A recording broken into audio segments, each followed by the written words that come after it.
பிரசங்கத்துக்கு போகலாம். கர்த்தருக்கு ஸ்தோத்திரம். ஏசாயா 41:10 படிங்க. நீ பயப்படாதே, நான் உன்னுடனே இருக்கிறேன்.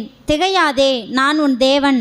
நான் உன்னை பலப்படுத்தி உனக்கு சகாயம் பண்ணுவேன். என் நீதியின் வலது கரத்தினால் உன்னை தாங்குவேன். ஆமென். ஆமென். அருமையான ஒரு வாக்குத்தத்த வசனம். நீ பயப்படாதே, நான் உன்னோடு இருக்கிறேன். திகையாதே, கலங்காதே, நான் உன் தேவன். நான் உன்னை பலப்படுத்தி உனக்கு சகாயம் பண்ணுவேன். என் நீதியின் வலது கரத்தினாலே உன்னை தாங்குவேன். அல்லேலூயா. எத்தனை அருமையான வாக்குத்தத்தம்.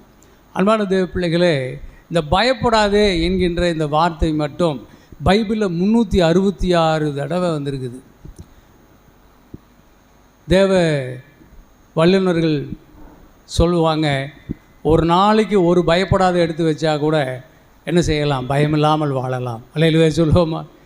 ஆமை. வாழ்க்கையில் பயமில்லாமல் வாழ வேண்டும் என்பது தான் தேவாதி தேவனுடைய விருப்பம்.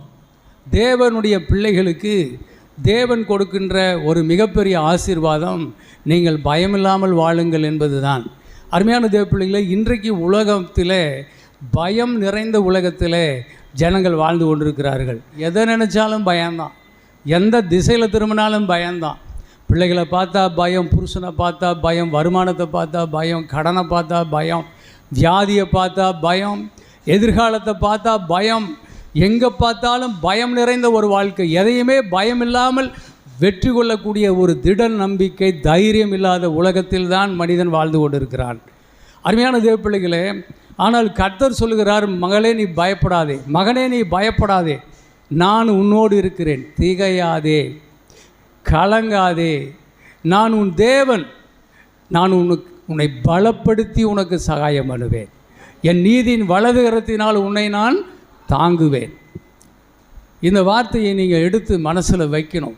அருமையான தேவ பிள்ளைகளே, இந்த வார்த்தையை நல்லா மனப்பாடம் பண்ணி இந்த வார்த்தையை என்ன செய்யணும்? நல்ல வாய் விட்டு பேசுகிறவர்களாய் நாம் இருக்கணும். கர்த்தருக்கு ஸ்தோத்திரம். மார்க் எழுதின சுவிசேஷம் 4ஆம் அதிகாரத்தில் கர்த்தர் அவங்களுக்கு சொல்லி கொடுத்தார், பயமில்லாமல் வாழணும். கர்த்தருடைய வார்த்தை எடுத்து உள்ள வைங்க. உலகத்தினுடைய பிரச்சனைகளால், முள்ளுகளால் நீங்கள் நெருக்கப்பட்டு உங்களுடைய விதையானது அழிந்து விடக்கூடாது. நல்ல நிலத்தில் விதைக்கப்பட்ட விதைகள் 30, 60, 100 பலன் கொடுக்கும். நீ கேட்குற வசனங்கள், நான் சொல்லுகிற வார்த்தைகள் தான் உங்களுக்கு நல்ல விதைகள். இந்த விதைகளை உங்கள் மனசில் வையுங்க. கேட்குற வசனத்தை நீ கொடுத்து கவனமாக இருங்க. இதெல்லாம் மார்க்கில் அப்படியே சொல்லிகிட்டே வருவார். 4ஆம் அதிகாரத்தில் எல்லோரும் ஊன்னு கேட்டே இருப்பாங்க. அப்புறம் அவங்களுக்கு ஒரு சோதனை நேரம் வருது, டெஸ்ட்டு, ஒரு பரிசோதனை. அது என்னன்னு சொன்னால், இயேசு படகுல ஏறி அக்கறைக்கு போகணும்னு கூட்டிகிட்டு போகிறார். எல்லாத்தையும் படகுல தூங்கிட்டார், நல்ல உறக்கமாக இருக்கிறார். அந்த நேரம் பார்த்து ஒரு புயல் வந்துச்சு.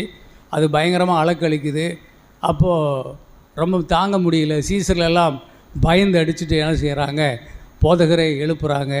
போதகரே, போதகரே, நாங்கள்லாம் மடிந்து போகிறவர்களாக இருக்கிறோம், நாங்கள்லாம் மடிந்து போகிறோம். நீர் இப்படி தூங்கிட்டு இருக்கிறீரே எப்படி? நாங்கள்லாம் மடிந்து போகிறோம் அப்படின்னு சொல்லி பேச ஆரம்பித்தாங்க. அங்கே தேவனுடைய வார்த்தையில் என்ன கிடையாது? மரணமே இல்லை. அப்படி வார்த்தையிலே எப்பொழுதுமே என்ன இருக்குது? ஜீவன் உண்டு, மரணம் இல்லை. இல்லைங்களா? அவர் நமக்கு முன்பாக வைத்திருக்கிற விஷயம், ஒன்று ஆசீர்வாதம், ஒன்று நன்மை, இன்னொன்று ஜீவன். இந்த 3 தான். இன்னொரு பக்கம் இன்னொன்று 3 வச்சுருக்குது. உபாகமம் 30 அப்படி வாசிக்கிறோம். சாபம், அப்புறம் தீமை, மரணம். இது 3 அங்கே சாத்தானுடையது. அதை எடுக்க வேண்டாம்.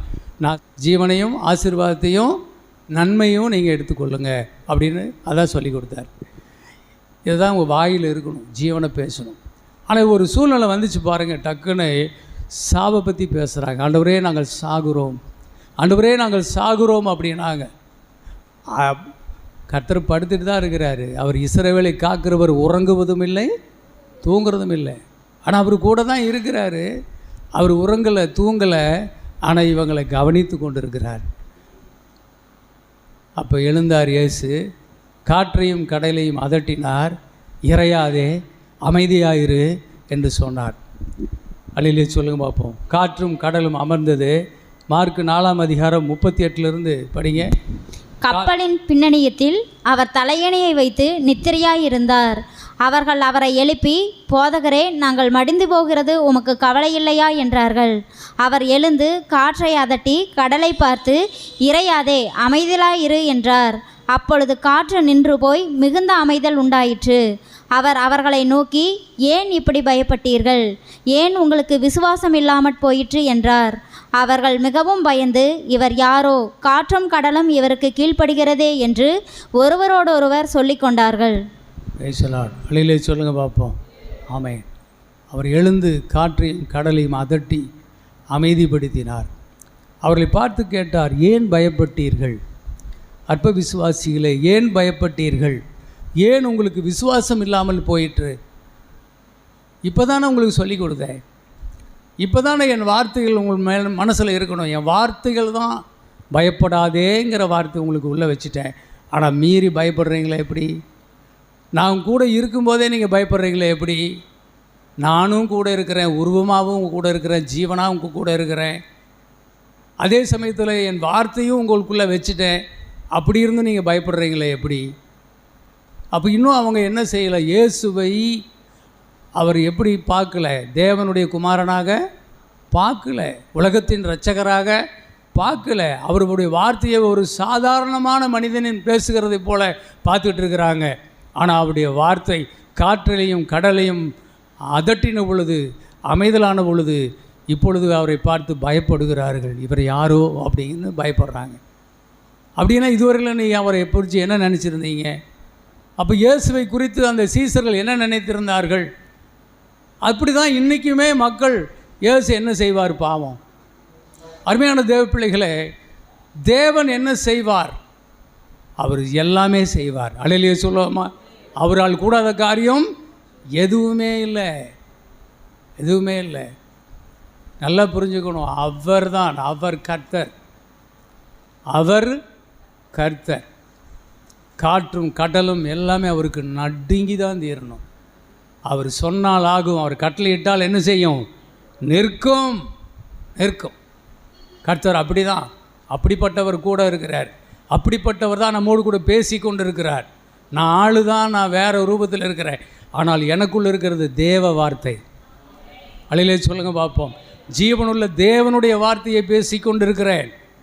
நீங்கள் ஜீவனுள்ள தேவனுடைய வார்த்தையாக நீங்கள் கேட்டால் இந்த வார்த்தை உங்களுக்குள்ளே பலன் செய்யும். இந்த வார்த்தை உங்களுக்குள்ளே அற்புதத்தை கொண்டு வரும். ஆச்சரியமானதை நீங்கள் சந்திப்பீர்கள். ஆச்சரியங்கள் உங்கள் வாழ்க்கையில் உண்டாகும்படி செய்வார் கர்த்தர். சரி, அன்பான தேவ பிள்ளைகளே, சோத்திரை படிங்க. நியாயாதிபதிகள் புஸ்தகம் 10ஆம் அதிகாரத்தில் வாசிக்கிறோம். இஸ்ரவேல் ஜனங்க மீதியானியர் தேசத்தில் என்ன செய்தாங்கன்னா 7 வருஷம் அடிமைகளாக இருந்தாங்க. சரி, அவங்கள விடுதலை ஆக்குவதற்காக தேவன் இறங்கி வந்துட்டார். அவங்களுடைய மிஸ்டேக் என்ன? 6:10 படிங்க. நான் உங்கள் தேவனாகிய கர்த்தர் என்றும் நீங்கள் குடியிருக்கும் அவர்கள் தேசத்தில் உள்ள எமோரியருடைய தேவர்களுக்கு பயப்படாதிருங்கள் என்றும் உங்களுக்கு சொன்னேன். நீங்களோ என் சொல்லை கேளாதே போனீர்கள் என்கிறார் என்று சொன்னான். நீங்கள் இந்த மீதியானியர் தேசத்தில் போய் 7 வருஷம் அடிமைகளாக இருந்ததுக்கு என்ன காரணம்? பயந்து பயந்து போர் அடிச்சுக்கிட்டு, பயந்து பயந்து வாழ்ந்துக்கிட்டு, பயந்து பயந்து பயந்து பயந்து வாழ்க்கை பூரா பயங்க. இப்படி நீங்கள் பயந்து ஜீவிக்கிறதுக்கு என்ன காரணம் என்றால், நீங்கள் எமோரியரின் தேவர்களுக்கு நீங்கள் பயப்பட வேண்டாம் என்று நான் உங்களுக்கு சொல்லி இருந்தேன். ஆனாலும் நீங்கள் என் சொல் கேளாமல் போனீர்களே. இப்போவாது சொல்கிறேன், வாங்க உங்களை மீட்கிறேன் வாங்க அப்படின்னு சொல்லி ஒரு மிகப்பெரிய பயந்தாங்கோலி. அவன் யார்? கிதியோன். ஆமாம், அவனை பிடிச்சி சந்தித்து அவனை திடப்படுத்தி பலப்படுத்தி வார்த்தையில் போட்டு போட்டு போட்டு அவனுக்கு வார்த்தையை கொடுத்து கொடுத்து அவனை பலப்படுத்தி பலப்படுத்தி பலப்படுத்தி அவனை யுத்தத்துக்கு கூட்டிகிட்டு வந்தார் பாருங்க. அலையிலே சொல்லுவோமா? அவனை வச்சு யுத்தத்தில் என்ன செய்தார்? மீதியானியர்களை முறியடித்தார். அலையிலே சொல்லுங்க பார்ப்போம். ஆமாம், ஒரு தமாசான ஒரு யுத்தம் அது. கிட்டத்தட்ட 22,000 பேர் வந்தாங்க. ஆனால் கர்த்தர் என்ன செய்தார்? எல்லாத்தையும் துரத்தி விடுன்ட்டார். பயமும் திகிலும் உள்ளவனெல்லாம் ஓடு ஓடுன்னு 2-3 டெஸ்ட்டு வச்சார். அந்த டெஸ்ட்டில் எல்லாத்தையும் கழித்து விட்டு கடைசியில் ஒரு 300 பேரை மட்டும் தேர்ந்தெடுத்தார். அந்த 300 பேர்த்த எடுத்து அந்த 300 பேர் கையிலையும் ஒரு சட்டி, ஒரு தடி, ஒரு தீவெட்டி, அவ்வளோதான் கொடுத்து யுத்தத்தில் ராத்திரியில் அந்த பாளையம் முழுவதும் போய் நின்றுக்கணும். நின்றுக்கிட்டு ஒரு கர்த்தர் சொல்கிற நேரத்தில் கத்தணும். என்னன்னு சொல்லணும்? கர்த்தருடைய பட்டயம், கிதியோனுடைய பட்டயம், கர்த்தருடைய பட்டயம், கிதியோனுடைய பட்டயம், அப்படி சொல்லணும். சொல்லிவிட்டு அந்த சட்டியை என்ன செய்யணும்? டமார் டமார்னு உடைக்கணும். உடைச்சிட்டு ஆறு பறிக்கணும். ஆறு பறிச்சுட்டு தீவட்டியை பிடிச்சி 300 பேரும் தீவட்டியை எடுத்து கையில் பிரித்து என்ன செய்யணும்? சத்தம் போடணும். கர்த்தருடைய பட்டயம், கிதியோனுடைய பட்டயம், கர்த்தருடைய பட்டயம், கிதியோனுடைய பட்டயம், கர்த்தருடைய பட்டயம், கிதியோனுடைய பட்டயம். கத்துனாங்க பாருங்கள். மீதியானியரெல்லாம் பயந்து அடித்து என்ன செஞ்சிட்டான்? ஓடியே போயிட்டான். கர்த்தர் வேடிக்கையாக அவங்களுக்கு ரட்சிப்பை கொடுக்குறார். அலையே சொல்லுங்க பார்ப்போம். ஆமே. அதுக்கப்புறம் விடியுது. விடிய காலம் பார்த்தா ஒருத்தங்க கூட எல்லாம் ஓடி போயிட்டான். ராஜா, மக்கள் எல்லாம் ஓடிட்டான். இப்போ அவனுக்கு தைரியம் வந்துடுச்சு. டே போயிடலாம், போட்டு தள்ளிடலான்னு தைரியம் வந்து அதுக்கப்புறம் அவன் புறப்பட்டு என்ன செய்தான்? தன்னுடைய 300 பேரை கூட்டிக்கிட்டு நியாயாதிபதிகள் 9ஆம் அதிகாரத்தில் 4ஆம் வசனத்திலிருந்து படிச்சிங்கன்னா சுக்கோத்தின் மக்களிடத்தில் வரான். வந்து, எப்பா, மீதியானின் ராஜாவாகிய சேபாவையும் சல்முனாவையும் நான் பின்தொடர்ந்து போயிட்டுருக்கிறேன். நானும் என்னோடு கூட வந்தவர்களும் விடாய்த்திருக்கிறோம், டயர்டாக இருக்கிறோம். எங்களுக்கு சாப்பாடு, ஒரு அப்பம் ஏதாவது கொடுங்கன்னு கேட்குறான். அவங்க கிண்டல் பண்ணி, நீனா அவ்வளோ பெரிய வீரனா, உனக்கு பயந்துட்டு நான் கொடுக்கறதுக்கு? இப்போ அந்த சேபாவும் சல்முனாவும் கைவசம் வந்துட்டாங்களா, போயா வேலையை பாரு அப்படின்னு சொல்லி அற்பமாக எண்ணி அவர்களை துரத்தி விட்டாங்க. அப்போ தான் கிதியோன் சொன்னான், கர்த்தர் என்னோடு இருக்கிறார், நான் போய் அவர்களை முறியடித்து அவர்களை பிடிச்சிக்கிட்டு வருவேன். நான் வரும்போது உங்கள் மூப்பர்களை முள்ளுகளால் கீறி போடுவேன் அப்படின்னு சொல்லிட்டு அங்கேருந்து அடுத்த ஊருக்கு போனான். பெனிவேலில் போய் அங்கே அப்பம் கேட்டான், சாப்பாடு கேட்டான். அவங்களும் அதே மாதிரியே சொல்லிட்டாங்க. அவன் சொன்னான், நான் திரும்பி வரும்போது இந்த உங்கள் ஊர் பெருமையாக இருக்கிற இந்த கோபுரத்தை இடித்து போடுவேன், உங்கள் மூப்பர்களை கொன்று போடுவேன்னு சொல்லிட்டு அங்கேருந்து போனான். கர்த்தருக்குள்ளே ஒரு வைராக்கியம் கொண்டு அவன் போய் அதே மாதிரியே அந்த யுத்தத்தை நடத்தி ஒரு மாபெரும் வெற்றி அடைந்தவனாய் ஊருக்குள்ளே திரும்பி வந்தான். அல்லேலூயா சொல்லுங்க பார்ப்போம். ஆமேன். திரும்பி வந்தான். வரும்போது சேபாவையும் சல்முனாவையும் பிடிச்சி தரன்னு இழுத்துக்கிட்டு வந்தான். ஏன்னா இவனுங்களுக்கு காட்டணுமில்ல. இப்போது இவன் தான் நம்ப மாட்டேங்கிறானுங்களே. காட்டினா தானே இவனுக்கு விசுவாசிப்பானுங்க. பிடிச்சி இழுத்துட்டு வந்தான். படிங்க, நியாயாதிபதிகள் 8:14-17 வரைக்கும் படிங்க. சுக்கோத்தின் மனுஷரில் ஒரு வாலிபனை பிடித்து அவனிடத்தில் விசாரித்தான். அவன் சுக்கோத்தின் பிரபுக்களும் அதன் மூப்பருமாகிய 77 மனுஷரின் பெயரை அவனுக்கு எழுதி கொடுத்தான். அவன் சுக்கோத்து ஊராரிடத்தில் வந்து, இதோ விடாய்த்திருக்கிற உன் மனுஷருக்கு நாங்கள் அப்பம் கொடுக்கிறதற்கு சேபா சல்முனா என்பவர்களின் கை உன் கைவசமாயிற்றோ என்று நீங்கள் என்னை நிந்தித்து சொன்ன சேபாவும் சல்முனாவும் இங்கே இருக்கிறார்கள் என்று சொல்லி பட்டணத்தின் மூப்பரை பிடித்து வனாந்தரத்தின் முள்ளுகளையும் நெரிஞ்சில்களையும் கொண்டு வந்து அவைகளால் சுக்கோத்தின் மனுஷருக்கு புத்தி வர பண்ணி பெனுவேலின் கோபுரத்தை இடித்து அவ்வூர் மனுஷரையும் கொன்று போட்டான். அவன் செஞ்சிட்டான் பாருங்க. ராஜாவை, அந்த கிதியோனை அவமானப்படுத்தினாங்களோ, தேவன் தெரிந்து கொண்ட தேவ மனுஷனை அவமானப்படுத்தினாங்களோ, அதே ஊரில் அந்த கிதியோன் அவர்களை கொண்டு வந்து அந்த ஊர் மக்கள் மத்தியில் அவனுக்கு தள்ளி அவனை மண்டியிட செய்தாங்க. அப்போ ஊர் மக்கள் பார்த்தாங்க, பயந்தாங்க. என்ன சொன்னீங்க? எனக்கு அப்பம் கொடுக்கறதுக்கு மறுத்தீங்க, அவர்கள் உங்கள் கைவசம் ஆகிட்டாங்களோன்னு கேலி பண்ணீங்கள, வந்துட்டானுங்கள அப்படின்னு பிடிங்கடா இவங்க ஊர் மக்கள் பிரபுக்களை பிடிச்சி அவங்கள முள்ளுகளால் கீறி அவர்களை வேதனைப்படுத்தினான். அந்த கோபுரத்தை இடித்தான். அந்த மூப்பர்களை பட்டயத்தால் வெட்டி போட்டு அங்கிருந்து அவன் போகிறான். அல்லேலூயா சொல்லுவோமா? ஆமேன். அன்பான தேவ பிள்ளைகளே, கர்த்தருக்கு ஸ்தோத்திரம். எதிரி வீழ்ந்தான் எதிரியை நீர் என்ன பண்ணினீர், எங்கள் எதிரியாகிய சாத்தானுக்கு நீர் என்ன செய்தீர் என்பது எங்கள் ஆண்டவர் இயேசுவிடத்தில் இன்றைக்கி ஜனங்கள் கேட்டுக்கிட்டு இருக்கிற கேள்வி. அவன் இன்னும் உயிரோடு தானே விட்டுட்டீங்க, அவன் இன்னும் அப்படியே தானே ஊர் மேய்ஞ்சிட்டு திரியிறான், இன்றைக்கும் எல்லா ஜனங்களையும் வஞ்சிச்சுட்டு எல்லா ஜனங்களையும் நோயாளிகளும் வியாதியஸ்தர்களும் குடும்பங்களை பிரித்து பயங்கர குழப்பங்களை பண்ணி நாட்டுக்கு நாடு கேடுகளைத்தானே உண்டு பண்ணிகிட்டு இருக்கிறான். இந்த இயேசு என்ன தான் பண்ணிகிட்டு இருக்கிறார்? இந்த இயேசு என்ன தான் ஜெயிச்சார்? இந்த இயேசு என்ன தான் பண்ணினார் தெரியலையே.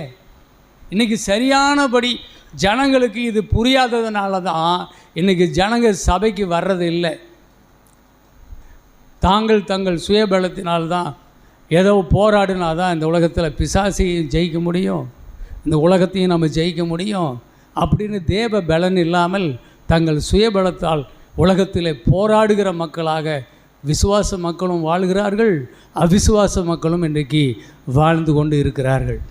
எனக்கு அன்பான தேவ பிள்ளைகளே, எதிரி அழிந்தானா, அவன் அழிந்ததற்கான அடையாளம் என்ன? அவனுடைய தலை எங்கே இருக்குது? அவனை வெட்டிட்டியா, அவன் தலையை காட்டு. அவன் ராஜ்யத்தை பிடிச்சிட்டியா, அதுக்கு அடையாளம் என்ன? இது எல்லாம் தெரிந்து கொள்ளாத வரையிலும் ஒரு மனுஷனுக்கு என்ன செய்யாது, அந்த மக்கள் அந்த ராஜாவை மதிக்க மாட்டார்கள். அதே மாதிரி தான் கிதியோனை ராஜாவாக ஏற்றுக்கொள்ளலை, கிதியோனுக்குரிய மரியாதையை அவங்க கொடுக்கல. ஆனால் கிதியோன் அவர்களை கொண்டு வந்து அவர்கள் முன்னாடி வைத்தான். அந்த 17ஆம் வசனத்து கீழே வைக்கும்போது அவங்க கண்ணு முன்னாடியே அவங்கள வெட்டி அவங்க தலையை எடுத்து வச்சான் பாருங்க. இப்போ முழு இஸ்ரவேலும் கிதியோனை அரசனாக ஏற்றுக்கொண்டார்கள். அழிலே சொல்லுவோமா, அரசனாக ஏற்றுக்கொண்டார்கள். இப்போ இப்படி ஒரு காரியத்தை இயேசு செஞ்சுருந்தால் நாங்களும் நம்புவோமே. இயேசு இன்னும் செய்யலையே, அப்படி தான். ஆனால் கர்த்தருக்கு ஸ்தோத்திரம், இன்றைக்கு நான் ஒரு காரியத்தை உங்களுக்கு சொல்லித்தரப்போகிறேன். எனக்கு கொலேசியர் புஸ்தகத்தில் 2ஆம் அதிகாரம் 14-15 2 வசனம் படி. நமக்கு எதிரடையாகவும் கட்டளைகளால் நமக்கு விரோதமாகவும் இருந்த கையெழுத்தை குலைத்து அதை நடுவிலராதபடிக்கு எடுத்து சிலுவையின் மேல் ஆணி அடித்து துரைத்தனங்களையும் அதிகாரங்களையும் முறிந்து கொண்டு வெளியரங்கமான கோலமாக்கி அவைகளின் மேல் சிலுவையிலே வெற்றி சிறந்தார். இந்த 2 வசனத்திலிருந்து இன்றைக்கு ஒரு போதனையை நீங்கள் கேட்கலாம். அன்பான தேவனுடைய பிள்ளைகளே, சிலுவையிலே என்ன நடந்துச்சு, சிலுவையிலே நடந்த சம்பவத்தினால் பிசாசு என்ன ஆனான் என்பதை இந்த வசனத்தின் மூலமாக நான் உங்களுக்கு சொல்லி முடிக்கப் போகிறேன். அதில் சொல்லியிருக்கிறது 14ஆம் வசனத்தில் நமக்கு எதிரடையாகவும் கட்டளைகளால் நமக்கு விரோதமாக இருந்த கையெழுத்தை அவர் குலைத்தார், அதை நடுவில் இராதபடி எடுத்து சிலுவையில் மேலே ஆணி அடித்தார், துரைத்தனங்களையும் அதிகாரங்களையும் உரிந்து கொண்டார், வெளியரங்கமான கோலமாக்கி அவைகள் மேல் வெற்றி சிறந்தார். 3 விஷயம் நடந்தது. ஸ்பாயில் பண்ணினார். ஸ்பாயில் முதல்ல இதில் என்ன செய்கிறாங்கன்னா, அவனுடைய பணம், அவனுடைய தங்கம், வெள்ளி, பொருள், உடைமைகள், நிலபலன்கள், அவனுக்கு உண்டான எல்லாவற்றையும் முதல்ல எடுத்துட்டு வெறுமையாக்கி விடுவது. முதல்ல அவனை ஒன்றும் இல்லாமல் பண்ணுறது. 2வது அவனை ஒரு காட்சி பொருளாய் மாற்றுவது, ரோட் ஷோவாக மாற்றுறது, வெளியரங்கமான கோலமாக்குவது, அவங்ககிட்ட எதுவுமே இல்லை அப்படி என்பதை வெளியில் காட்டுவது. 3வது அவனை வெற்றி சிறப்பது, அவனை முழுவதுமாக நான் வெற்றி கொண்டு விட்டேன் என்பதை காட்டுவது. 3 காரியங்கள் இங்கே பவுல் இதில் சொல்லுகிறார். 1, நம்ம ஆண்டவர் இயேசு அவனை உரிந்து கொண்டார், நமக்கு எதிரடையாக இருந்த கையெழுத்தை குலைத்தார், நமக்கு விரோதமாக இருந்த எல்லா வல்லமைகளையும் அவனிடத்திலிருந்து அவர் உரிந்து கொண்டார். அப்படின்னா என்ன, தோலை உரித்து உப்பு தடவிட்டார், ஒன்றும் இல்லாமல் பண்ணிட்டார் அவனை. அவங்ககிட்ட நம்ம மேலே அவனுக்கு இருக்கிற வல்லமை, அதிகாரம் எதுவுமே கிடையாது. அந்த அளவுக்கு சுத்தமாய் கர்த்தர் இயேசு உறிஞ்சு எடுத்துட்டேன்னு சொல்கிறார். நம்புறவங்க ஒரு அலையில சொல்லிடுங்க பார்ப்போம். ஆமாம். அடுத்தது அவனை ஒரு காட்சி பொருளாக்கிட்டார், வெளியரங்கமான கோலமாக்கிட்டார். எப்படி இந்த சுக்கோத்தின் மனுஷரும் இந்த பெனுவேல் மனுஷரும் நீ அந்த சேபாவையும் சல்மானையும் நீ உண்மையாகவே ஒன்றும் இல்லாமல் பண்ணிட்டியா, அப்படி பண்ணியிருந்தால் உங்களுக்கு நான் அப்பம் தருவேன். அவர்கள் உன் கைவசம் ஆகிட்டாங்களா, போப்பா வேலையை பாருண்டாங்க இல்லையா?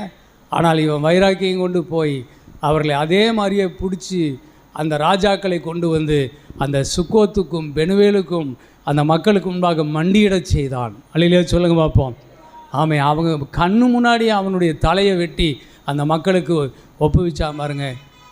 இப்போ அவனை ராஜாவாக அவர்கள் என்ன செய்ய முடியும்? ஏற்றுக்கொள்ள முடியும். அந்த மாதிரி இயேசு கிறிஸ்து வந்து அவனை வெளியரங்கமான கோலமாக்குகிறார். பிசாசு ஒன்றும் இல்லாத காட்சி பொருளாய் அவங்ககிட்ட இருந்து எல்லாத்தையும் நான் எடுத்துட்டேங்கிறத உங்களுக்கு முன்னாடி ரோட் ஷோ பண்ணி காட்டுறேன் பாருங்கன்னு காட்டுறார். மூன்றாவது, அவனை முழுவதுமாக வெற்றி சிறந்தேன் என்பதை ஒரு பவனி, அதான் ஊர்வலமாக கொண்டு வந்து காட்டுகிறார். இந்த மூன்று விதமான காரியமாக அப்போஸ்தலனாகிய பவுல் இதை வந்து வெளிப்படுத்துகிறார். நமக்கெல்லாம் ஒரு விஷயந்தான் தெரியும். மத்தேயு, மார்க்கு, யோவான், லூக்கா இதில் எல்லாம் இயேசு சிலுவையில் அறையப்பட்டார், அது தெரியும்.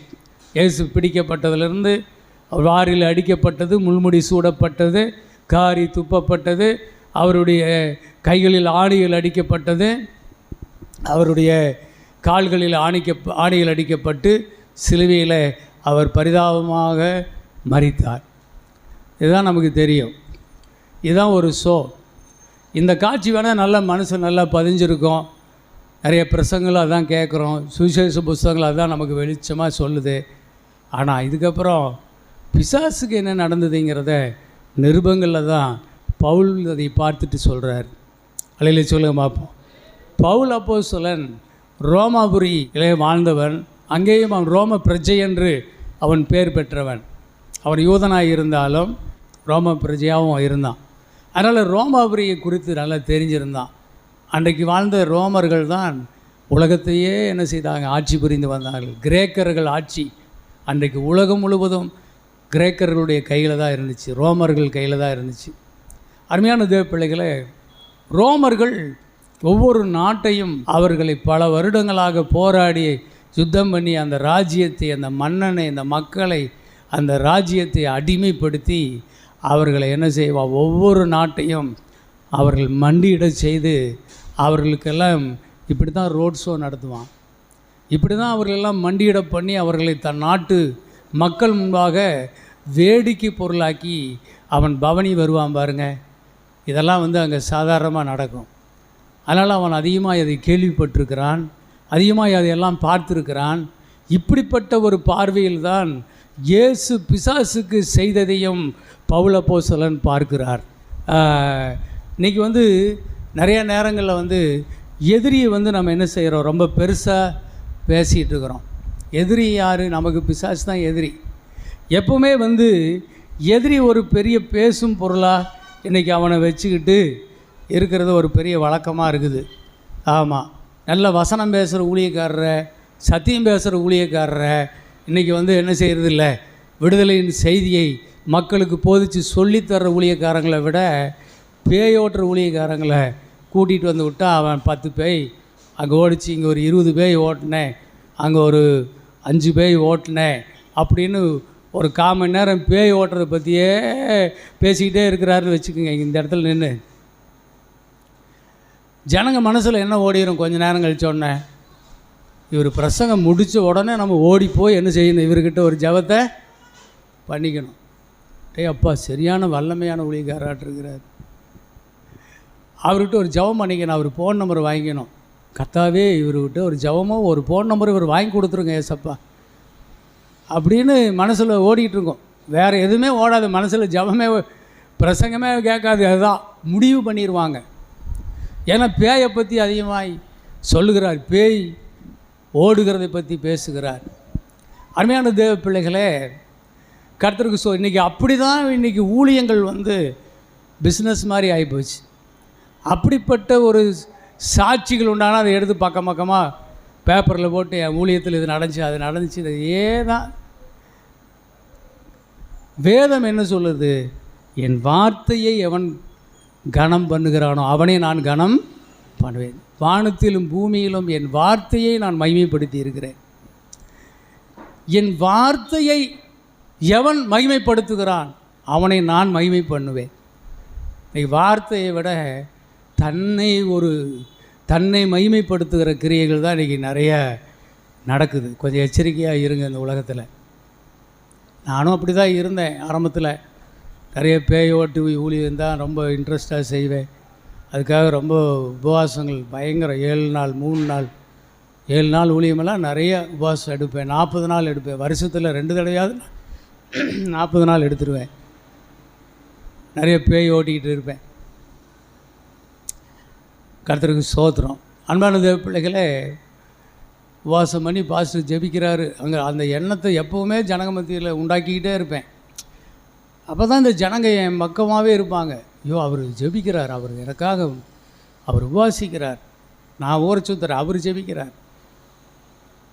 நானும் அதை தான் சொல்லுவேன், உங்களுக்காக நான் உபவாசிக்கிறேன், கண்ணீர் விடுகிறேன், கதறுகிறேன்னு சொல்லுவேன். மக்கள் என் மேலே பரிதாபப்படுவாங்க, ஐயோ எங்கள் ஊழியக்காரன்னு. ஜனம் எப்படி இருக்கும் தெரியுமா? சபையில் அப்படியே குவிவாங்க. அப்படியே கர்த்தருக்கு ஸ்தோத்திரம். அருமையான தேவ பிள்ளைகளை, அது ஒரு கோணம், அது ஒரு திசையை நோக்கி அப்படியே கூட்டிகிட்டு போயிட்டே இருக்குது. நான் வெற்றி காணல, ஊழியத்தில் வெற்றி காணல. ஆனால் ஸ்தோத்திரம், ஒரு நாள் கண்டுபிடிச்சேன், என் ஊழியத்தில் ஏதோ தப்பு நடக்குதுன்னு நான் பார்த்துக்கிட்டே இருந்தேன். நான் சரியான நேரத்தில் கர்த்தர் அது எனக்கு அறிவு கொடுத்து வசனத்துக்கு நேராக என்னை திருப்பினார். அதுக்கு முன்னாடி கோடங்கிகளை கூட்டிகிட்டு வருவேன். கோடங்கிகள்லாம் நம்ம சர்ச்சில் பிரசங்கம் பண்ணிக்கிறாங்க. மந்திரவாதிகளை கூட்டிகிட்டு வருவேன். மந்திரவாதிகள்லாம் நம்ம சர்ச்சில் பிரசங்கம் பண்ணிக்கிறாங்க.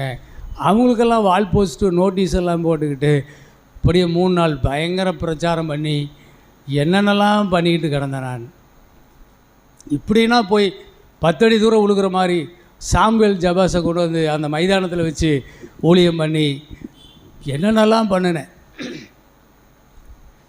ஆனால் தேவனுடைய பிள்ளைகளே, கர்த்தருக்கு ஸ்தோத்திரம், உண்மையான ஊழியம் கர்த்தருடைய வார்த்தையை சொல்லுவது மட்டும்தான். அல்லேலூயா சொல்லுங்க பார்ப்போம். தேவனுடைய வார்த்தையை, அதனுடைய வெளிப்பாடுகளை சொல்லித் தருவது மட்டும்தான். நீங்கள் கூட அது மேலே தான் நீங்கள் கவனம் வைக்கணும்.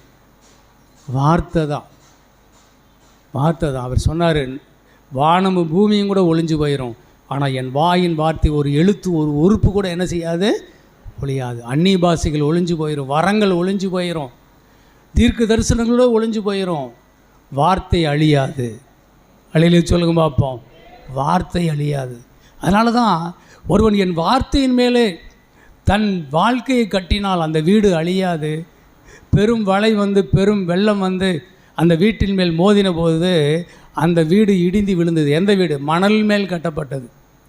ஆனால் தேவ வார்த்தையின் மேல் கட்டப்பட்ட வீடு என்ன செய்யலையா? இடிஞ்சு விழவே இல்லை, இடிஞ்சு விழவே இல்லை. அப்படி சொல்கிறார்.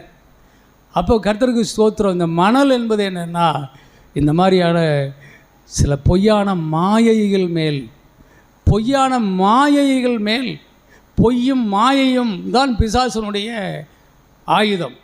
அதில் தான் ஜனங்களை நிரப்புறது. பிசாசு பயத்தை, பேய் பயத்தை போடுறது. மந்திரவாதம் இருக்குது, சூனியம் இருக்குது, உங்கள் வீட்டில் செய்வினை வச்சுருக்குது. நீ 7 வாரம் சர்ச்சுக்கு வந்தால் சரியாக போயிடும். எப்படி சரியாக போகும்?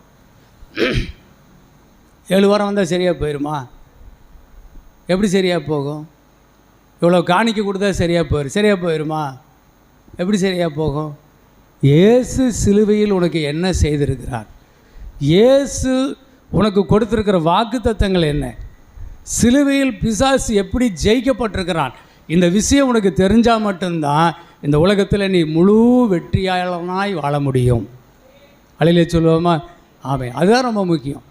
ஒன்று, அந்த எதிரினுடைய தலையை வெட்டி ஜனங்க முன்னாடி கொண்டு வந்து காட்டணும். ஒன்று, அப்போ தான் மக்களுக்கு இத்தனால் நம்மளை பயமுறுத்திட்டு இருந்தானே, அவன் செத்துட்டான், இனிமேல் பயமில்லாமல் வாழலாம் அப்படிங்கிற மனசு மக்களுக்கு வரும்.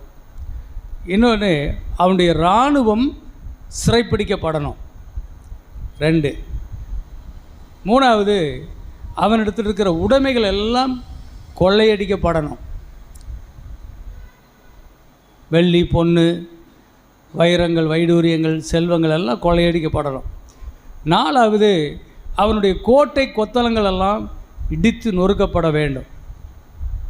கோட்டை கொத்தளங்கள் எல்லாம் இடித்து நொறுக்கப்படணும். ஏன்னு சொன்னால் அவன் மறுபடியும் அவன் போய் உட்கார்றது கூட என்ன செய்யக்கூடாது, வீடு கூட இருக்கக்கூடாது. அரண்மனையெல்லாம் இடிச்சிருவாங்க, நெருப்பு வச்சு கொளுத்திடுவாங்க. எதிரியை பிடிச்சிட்டாங்கன்னா அவனை சிறைப்படுத்திட்டு அவனுடைய வீட்டை இடிப்பாங்க, அவனுடைய அரண்மனைகள் அத்தனையும் காலி பண்ணிடுவாங்க, அவனுக்கு வீடே இருக்கக்கூடாது. அதான் அடுத்தது என்ன செய்வாங்கன்னா, அவனுக்கு இருக்கிற ஆயுதங்களை அனைத்தையும் எடுத்துருக்குவாங்க. ஆயுத கிடங்கு அத்தனையும் காலி பண்ணி வில்லு, அம்பு, கத்தி, கேடயம், குண்டு, வெடிகுண்டு எல்லாத்தையும் எடுத்துருவாங்க. சரி, அதுக்கு அடுத்தது என்ன செய்வாங்கன்னா, அவருடைய சரீரத்தில் இருக்கக்கூடிய அவருடைய பெருவிரல், கட்டவிரல், பெருவிரலையும் அதே மாதிரி கால் பெருவிரல் அதை வந்து வெட்டி எடுத்துருவாங்க. ஏன்னா மீண்டும் அவன் பட்டயத்தையோ துப்பாக்கியோ வில்லையோ அவன் மறுபடியும் பிடித்து சண்டை போட போகக்கூடாது, முடியாதவனாய் அவனை மாட்டிடுவாங்க. ஆமாம். அடுத்தது அவனுடைய வீரர்கள் அனைவரையும் பிடிச்சிருவாங்க. அடுத்தது என்ன செய்வாங்கன்னா, ஒரு நாள் குறிப்பாங்க, ஒரு தேதி குறித்து அதைய நம்ம ஊரில் வெற்றி பவனி கொண்டு வருவாங்க. ஊர்வலம் நடத்தி ஊர் முன்னாடி கொண்டு வருவாங்க. அது 2 நாள் 3 நாள் கூட நடக்கும். ஏன்னா அவ்வளவு பெருசாக கூட இருக்கும் அந்த ஊர்வலம். அவ்வளவு காரியங்கள் அதில் இருக்கும், அவ்வளவு பொருள்கள் வண்டி வண்டியாக இருக்கும். சுதந்திர தினத்தன்றைக்கு வண்டி வண்டியாக காட்சி பொருளெல்லாம் கொண்டு வராங்களா, அது மாதிரி. சரி, இப்படி ஏராளமான ஜனக்கூட்டம் கூடுவாங்க. அரசாங்க கட்டடங்கள் எல்லாம் மிகப்பெரிய கோலாகலமாக ஜோடிக்கப்பட்டு இருக்கும். இந்த மாதிரி மக்கள் அந்த அன்னைக்கு வெற்றியை கொண்டாடுவார்கள். இப்படி தான் வந்து அப்போஸ்தலனாகிய பவுல் வந்து பிசாசுக்கு செய்யப்பட்டதை அவர் வந்து தன்னுடைய மனக்கண்களால் பார்க்கிறார். அது மேல் வசனம் கூட அப்படி தான் சொல்லுது, நீங்கள் அவரிடத்தில் ஞானம், தெளிவு, அறிவு அடைந்தவர்களாகவும் உங்கள் மனக்கண்கள் திறக்கப்பட்டதாகவும் இருக்க வேண்டும் என்று உங்களுக்காக நான் வேண்டிக் கொள்கிறேன். அப்போது பவுல் இப்படி பார்க்கிறார். சோத்திரம். பாருங்கள் என்ன நடக்குது.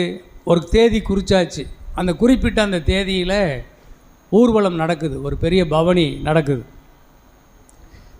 ஊரெல்லாம் ஒரே கொண்டாட்டமாக இருக்குது, வான வேடிக்கை எல்லாம் பயங்கரமான சீரியல் செட்டு, லைட்டிங், அலங்காரங்கள் போட்டாச்சு. இப்போ தொடங்குது. ஆயிரக்கணக்கான பேர் வந்து சீருடையில் ஒரு மிகப்பெரிய ஒரு சத்தம், கிடுகிடுன்னு நடுங்கத்தக்கதாக மிகப்பெரிய கின்னார சத்தங்கள், பேண்டு வாத்தியங்கள் முதல்ல முழங்கிட்டு அப்படியே முன்னாடி வருது. அது அப்படியே ஆயிரக்கணக்கான பேர் போய்கிட்டே இருக்கிறாங்க. ஒன்று. ரெண்டாவது, அந்த வெற்றி பெற்ற அந்த ராஜா இருக்கிறார்ல, அந்த ராஜா என்ன செய்கிறாருன்னா, அவர் தான் இப்போ இதில் பெரிய கதாநாயகர். அவர் என்ன பண்ணுறாரு, அவரை மிகவும் அழகாக அவரை வந்து அலங்காரம் பண்ணி, அவர் ஒரு பெரிய அழகான சிறந்த ரதத்தின் மேல் ஏற்றப்பட்டு, அந்த அலங்கார ரதத்திலே அந்த ராஜா ஏறி அந்த பேண்டு வாசியங்கள் முன்னாடி போக, அந்த ராஜா முதல்ல அப்படியே அதில் வராரு. அருமையான தேவ பிள்ளைகளே, அந்த ராஜா தான் நம்ம ஆண்டவராகிய இயேசு கிறிஸ்து. அல்லேலூயா சொல்லுங்க பார்ப்போம். இயேசு கிறிஸ்து பிசாசை சிலுவையில் அவர் வெற்றி சிறந்துட்டார்ல, அதனால் அவர் வெளியே அவர் விடுதலையாய், அவர் மிகப்பெரிய அலங்காரமாய், இயேசு வெற்றி சிறந்த மாமன்னராய் இப்பொழுது அவர் ரோட் ஷோவில் அவர் வெளியே வருகிறார். சிறந்த அலங்காரத்துடன், சிறந்த அலங்கார வண்டியில், ரதத்தில் அவர் ஏறி வருகிறார். வெற்றி பவனி இது. ராஜா வருகிறார். கர்த்தருக்கு ஸ்தோத்திரம். ஜனங்கள்லாம் பார்த்து ஆர்ப்பரித்து அவரை ரொம்ப துதிக்கிறார்கள். அடுத்தது, தோல்வி அடைந்த அந்த அரசன் வருகிறான். அரசன் எங்கே வர்றான், அந்த ரதத்துக்கு பின்னாடி அவனை சங்கிலிகளால் கட்டி, அவனை 2 கை விரல் கால் விரலெல்லாம் வெட்டி, அவனை வந்து உரிந்து கொண்ட நிலையில் அவனை என்ன செய்கிறான், தத்தி தத்தி ஒன்றும் பலனற்றவனாய், நடக்க முடியாதவனாய் அவன் அந்த ரதத்தின் பின்னாடி அவனை இழுத்து வரப்படுகிறான். அடுத்தது என்ன நடக்குது, அந்த தோல்வி அடைந்த அந்த அரசனுடைய போர் வீரர்கள் எல்லாரும் என்ன செய்கிறாங்க, அதே மாதிரி கட்டி இழுத்து, சங்கிலிகளால் கட்டி இழுக்கப்பட்டு அவர்கள் பின்னாடி நடந்து வருகிறார்கள். சாத்தானும் சாத்தானுடைய தூதர்கள் எல்லாருக்கும் தேவன் செய்த ஒரு மிகப்பெரிய ஒரு அவமானத்தை, தோல்வியை தேவன் இப்படி கொடுத்ததாக பவுல் அப்போஸ்தலன் தன்னுடைய மனக்கண் முன்பாக பார்க்கிறார். சாத்தான் உரிந்து கொள்ளப்பட்டவனாகவும் அவனுடைய சேனைகளும் இப்பொழுது அவர்களுக்கு பிசாசுக்கு தேவன் என்ன செய்யலை? வேதம் சொல்லுகிறது, அவர் ஆபிரகாமின் பிள்ளைகளுக்கு ரட்சிப்புக்கு கை கொடுத்தார், தள்ளப்பட்ட தூதர்களுக்கு அவர் கை கொடுக்கவில்லை. தூதர்கள் இப்பொழுது நியாயந்தீர்க்கப்படுகிறார்கள். பிசாசும் அவனுடைய தூதர்களும் கட்டி இழுத்து கொண்டு இயேசு கிறிஸ்துவனுடைய ரதத்தின் பின்னாடி போய் கொண்டு இருக்கிறார்கள். அடுத்தது, அவர்களிடத்தில் கொள்ளையிடப்பட்ட பொருள்கள் எல்லாம் வண்டி வண்டியாக ஏற்றி கொள்ளப்பட்டு அதெல்லாம் என்ன செய்யுது? அந்த சாத்தானும் அவனுடைய தூதர்களுக்கு பின்னாடி இதுவரையிலும் பூமியில் ஜனங்களை வஞ்சித்து அவன் கொள்ளையாடி வைத்திருந்த கொள்ளை பொருள்கள் அனைத்தையும் அவர்கள் என்ன செய்கிறாங்க? வண்டி வண்டியாக வச்சு அவர்களை ரோட் ஷோ காட்டுறாங்க. எல்லாருமே வெளியே வருது. அதனால் ஜனங்களை வியாதியினாலேயும் பண கஷ்டத்தினாலேயும் குழப்பங்களினாலும் சண்டைகளினாலேயும் சமாதானம் இழக்க பண்ணி வறுமையில் பசியில் வச்சு ஜனங்களை சாகடிச்சிட்டு இருந்த அவனுடைய சகல வல்லமைகளையும் கர்த்தருடைய வல்லமை உரிந்து கொண்டது. அல்லேலூயா. எல்லாத்தையும் வண்டி வண்டியாக கொண்டு வந்து காட்டுறார். அதான் பைபிளில் காட்டப்பட்டிருக்கிறது. கலாத்தியர் 3:13 சொல்லிக்கிறது, மரத்தில் தூக்கப்பட்ட எவனும் சபிக்கப்பட்டவன் எழுதியிருக்கிறபடி கிறிஸ்து நமக்காக சாபமாகி நியாயப்பிரமாணத்தின் சாபம் எல்லாவற்றினின்றும் கர்த்தர் நம்மை மீட்டு கொண்டார். அல்லேலூயா. அப்போ வண்டியாக வருது.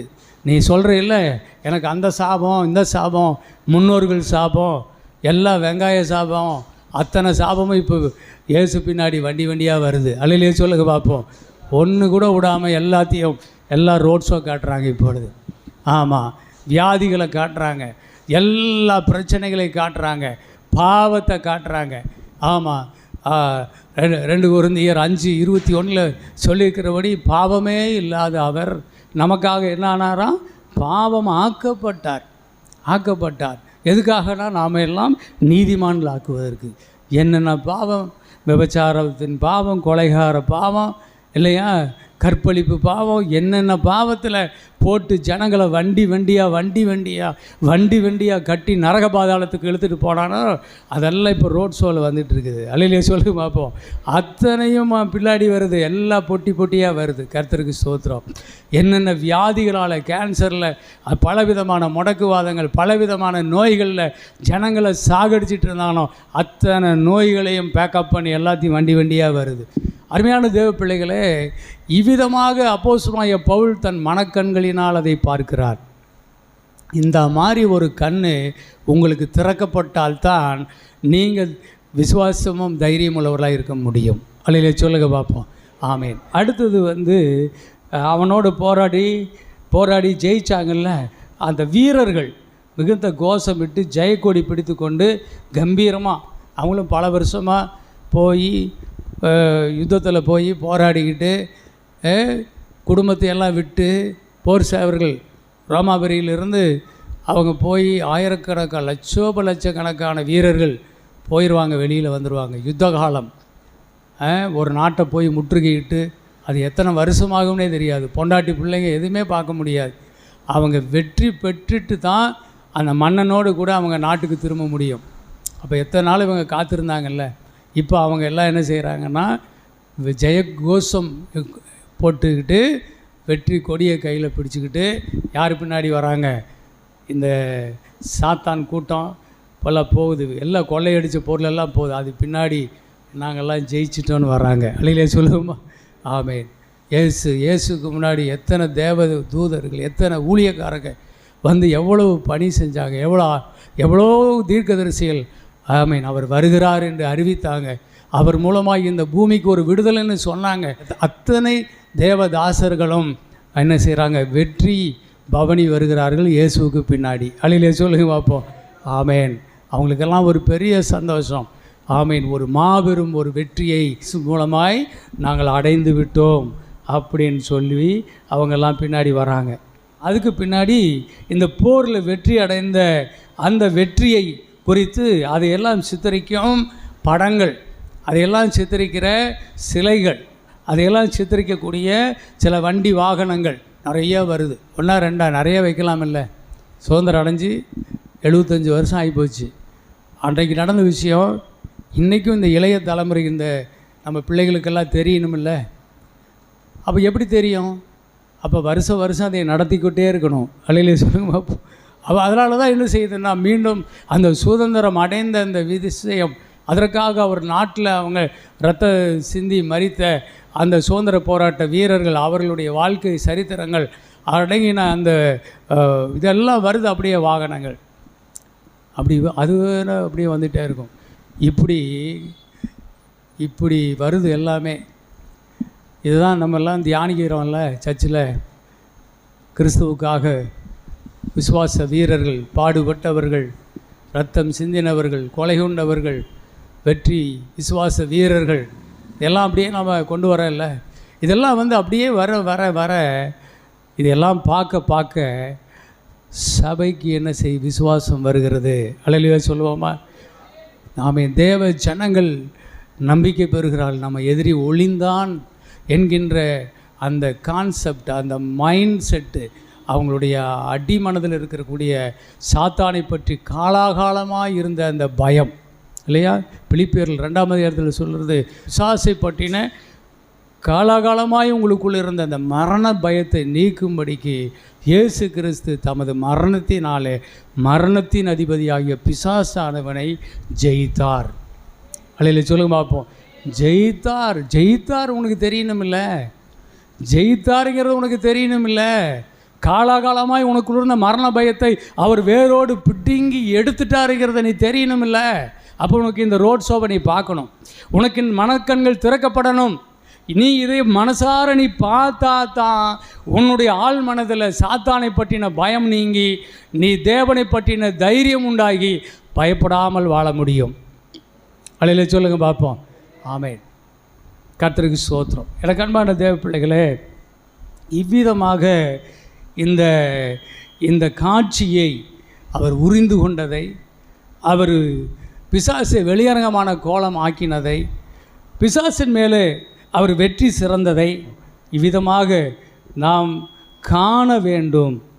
எங்கே பார்க்க முடியும்? இதெல்லாம் எங்கேயா காட்டுவாங்க? இதெல்லாம் எங்கேயா காட்டுவாங்கன்னு சொன்னேன்னா, சர்ச்சில் தான் காட்டுவாங்க. ஒவ்வொரு ஞாயிற்றுக்கிழமையும் தான் இந்த பவனி போயிட்டுருக்குது. இயேசு எப்படி வெற்றி சிறந்தார் என்பதை இந்த சர்ச் மூலமாக தான் நாங்கள் அதை சொல்லி கொண்டு இருக்கிறோம். விசுவாசத்தில் ஒரு புதிய தேவ மக்கள் இங்கே உருவாகி கொண்டிருக்கிறார்கள். வெற்றி பவனியை காட்டுகிறது. ஒவ்வொரு ஞாயிற்றுக்கிழமையும் தேவனாலே இரத்தத்தால் மீட்கப்பட்ட தேவ ஜனங்கள் சபைக்கு வரும்போது, இந்த இயேசு கிறிஸ்து உனக்காக பிசாசோடு அவனுடைய வல்லமைகளோடு போராடி உனக்கு விரோதமாக இருந்த கையெழுத்தை குலைத்து போட்டு உன்மேல் இருந்த அவனுக்கு இருந்த எல்லா அதிகாரத்தை எல்லாம் இயேசு கிறிஸ்து உரிந்து கொண்டார். அடுத்தது வெளியரங்கமான கோலமாக்கி விட்டார். அவன் ஒன்றுமே இல்லாத பையங்கிறத முன்னாடி மண்டியிட வச்சு காட்டுறார். மூன்றாவது, இயேசு வெற்றி சிறந்தார். சகலவற்றின் மேலும் அவர் வெற்றி சிறந்தவராய் நிற்கிறார். இந்த 3 காட்சி தான். இப்போ இதைத்தான் நாங்கள் என்ன செய்வோம், சபையில் உங்களுக்கு நான் சொல்லி கொடுத்துக்கிட்டே இருப்பேன். இதை நீங்கள் ஆழமாக உள்ள வைக்க உங்களுக்குள்ள என்ன உண்டாகும்? வெற்றி வாழ்க்கை உண்டாகும். நீங்கள் பிசாசுக்கு அடிமைகளாக இருக்காம கிறிஸ்துவுக்கு அடிமைகளாக இருந்து தேவனுக்கு பயப்படுகிற பிள்ளைகளாய் மாறுவீர்கள். நீங்கள் தேவனை தன் தலைவராக தெய்வமாக கொண்டிருக்கிற ஜனம் பாக்கியம் உள்ளது என்பதை அறிந்து கொண்டு நீங்கள் பாக்கியவான்களாக இருப்பீர்கள். அதான் சர்ச்சு. அதுதான் உங்களுக்கு இங்கே செஞ்சுக்கிட்டு இருக்கோம். அடுத்த வாரம் பார்க்கலாம். அல்லேலூயா சொல்லுங்கம்மா. ஆமேன். ஆகவே தான் கர்த்தருக்கு ஸ்தோத்திரம். இது மேலே நம்பிக்கையாக இருங்க, விசுவாசம் உள்ளவர்களாக இருங்க. தேவனுடைய கிருபை நமக்கு இதையெல்லாம் கொடுத்துருக்குது. விசுவாசத்தின் மூலம் நாம் இதையெல்லாம் எடுத்து அனுபவிக்கிறோம். சுகத்தையும் பலத்தையும் சமாதானத்தையும் குடும்ப ஆசீர்வாதத்தையும் தொழில் ஆசீர்வாதத்தையும் திருமண ஆசீர்வாதத்தையும் பிள்ளை பாக்கியங்களையும் ஐஸ்வர்யங்களையும் ஆசீர்வாதங்களையும் வெற்றி சிறந்த இயேசுவின் மூலமாக பெற்று அனுபவிக்கிறது தான் சபையின் வேலை. கண்ண மூடுங்க, ஒரு சின்ன ஜெபமானிகள். பயப்படாதே, நான் உன்னோடு இருக்கிறேன். திகையாதே, கலங்காதே, நான் உன் தேவன். நான் உன்னை பலப்படுத்தி உனக்கு சகாயம் பண்ணுவேன். என் நீதியின் வலது கரத்தினால் உன்னை தாங்குவேன்.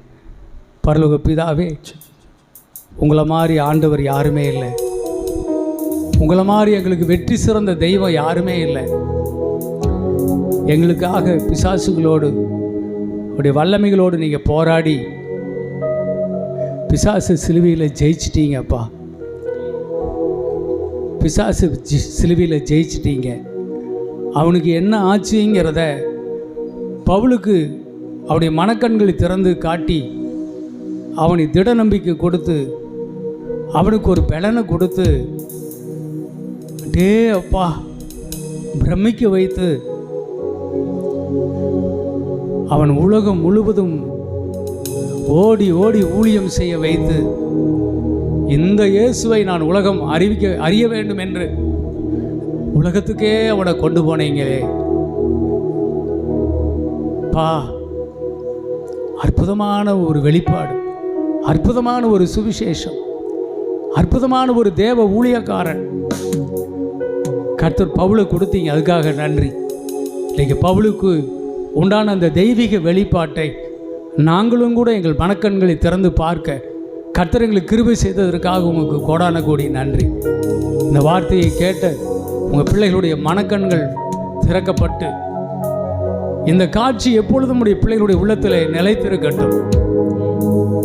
சாத்தானை குறித்த பயம் ஒரு துளி கூட உடைய பிள்ளைகளுடைய மனசில் வரவே கூடாதப்பா. சத்தியத்தின் மேல் தாகம் உண்டாகணும். சந்தேகமில்லாமல் வார்த்தைகளை விசுவாசித்து உலகத்தை ஜெயிக்கிற ஜெயத்தை அடைய வேண்டும். உடைய பிள்ளைகளாயே எனக்கும் எங்கள் சபைக்கும் நீர் இதை கற்றுத்தந்து எங்களை மேன்மைப்படுத்துங்க, வழிநடத்தி ஆசீர்வதிங்க என்று உம்மை நன்றியோடு நாங்கள் வேண்டிக் கொள்கிறோம். நீர் அப்படி செய்தபடியால் நன்றி சொல்கிறோம். உடைய பிள்ளைகளை நான் ஆசீர்வதிக்கிறேன். யார்கிட்டையாவது பிசாசப்பட்டு பயம் இருந்ததுன்னா அதை நான் கடிந்து கொள்கிறேன். சாத்தானே, உனக்கு என்ன செய்யப்பட்டதுன்னு எங்களுக்கு தெரியும். நீ இனிமே எங்கள் மக்களை வஞ்சிக்க முடியாது. எங்கள் மக்கள் மத்தியில் நீ உன் திமிரு, உன் ஆட்டம், உன்னுடைய மாயம், மந்திரம், உன்னுடைய கோளாறுகள் எதுவுமே இங்கே நடக்காது. நீ முடிச்சு கட்டட, நீ முற்றிலுமாய் அழிக்கப்பட்ட ஒரு ஆவி, கெட்ட ஆவி, அவ்வளவுதான். ஆமென். எங்கள் தேவன் உன்னை வெற்றி சிறந்து விட்டார். உன் தலை மேலே அவர் தன் காலை வச்சு உன் தலையை நசுக்கி விட்டார், நசுக்கி போட்டார். நீ எப்படி எங்களை ஆள முடியும்? நீ எப்படி எங்களை பயமுறுத்த முடியும்? உனக்கு எங்களுக்கு என்ன? இனிமே உன் காரியம் எதுவுமே எங்கிட்ட நடக்காது. இந்த சத்தியத்தின் மூலமாய் நாங்கள் அறிந்து கொண்ட ரகசியங்கள் அனைத்துக்காக கர்த்தருக்கு நாங்கள் நன்றி சொல்லுகிறோம். என் மனதிலே வைத்து தேவனை நாங்கள் துதிக்கிறோம். தொடர்ந்து கர்த்தர் சபைக்குள்ள கிரியை செய்யுங்கப்பா. உங்கள் நாம மகிமைப்படும்படி இன்னும் உம்மை குறித்து அதிகமாக எங்களை வெளிப்படுத்துங்க, ஆசீர்வதிங்க. இயேசுவின் நாமத்தில் ஜெபிக்கிறோம் எங்கள் நல்ல பிதாவே. ஆமென், ஆமென்.